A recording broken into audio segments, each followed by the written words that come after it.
Hey, what's up, everyone? Some big news just came out. Israel's prime minister, the new prime minister that they just put in place, the prime minister they just forced into place for Israel, and they just they ousted the old leader and just forced a new bipartisan leadership in there, and then put him as the head, and now he's officially in. They didn't even do an election. They just did it. Sound familiar? But guess what? Israel's prime minister he met with Putin in Moscow and to discuss Ukraine ceasefire. So the Israeli prime minister trying to be a peacemaker. Could this be a big? Could this be? Could this be a? Could this be a part of the events? We're going to find out. I'm going to keep an eye on this and the developing stories, and as this develops, because could this be a?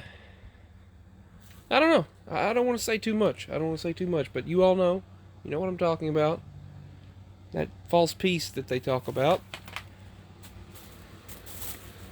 The crisis, and then averting the crisis that shouldn't have been to begin with, and then the leader, this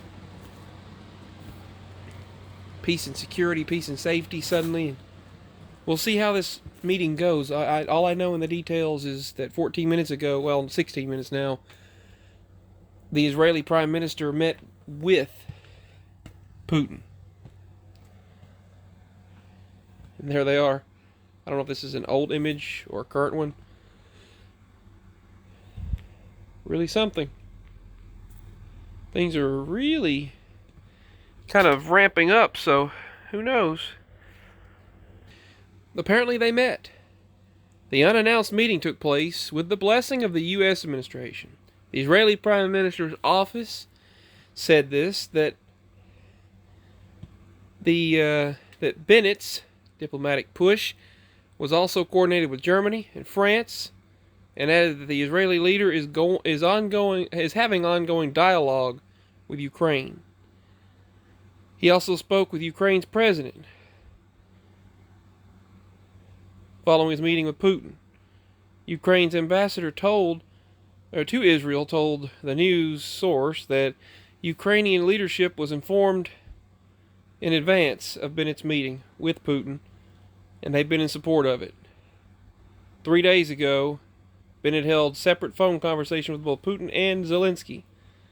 Zelensky has appealed to Israel to mediate efforts to bring about a ceasefire.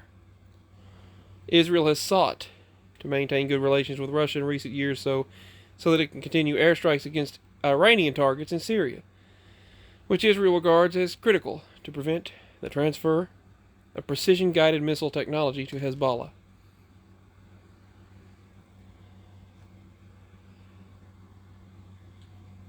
So, after the meeting, just a few minutes ago, they halted evacuations. So, interesting stuff here.